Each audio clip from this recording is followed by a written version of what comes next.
əziz doğmasan, xalqımın şanlı qızı.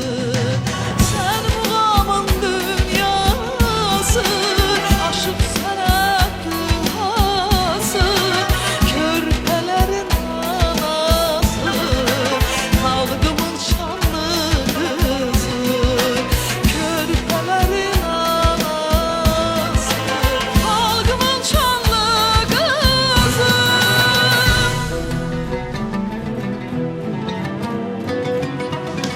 Gələcəyə çıraqsan, el obaya mayaqsan, gələcəyə çıraqsan, el obaya mayaqsan, sən ilhama dayaqsan, xalqımın şanlı qızı.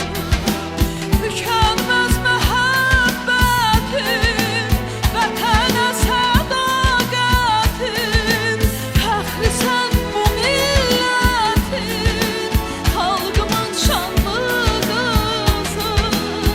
Fəxrisən bu millətin, xalqımın şanlı qızı. Adın tək mehribansan, millətinə yanansan, bizə əziz doğmasan, xalqımın şanlı qızı. Sən muğamın dünyası, aşıq sənətli hası, körpələrin anası, xalqımın şanlı qızı, körpələrin anası, xalqımın şanlı qızı.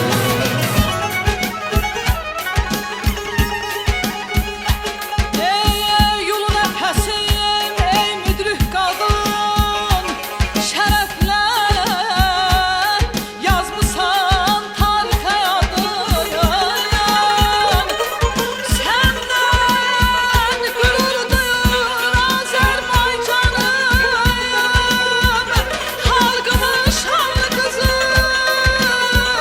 mehribanım, mehribanım. Ay, ay, aman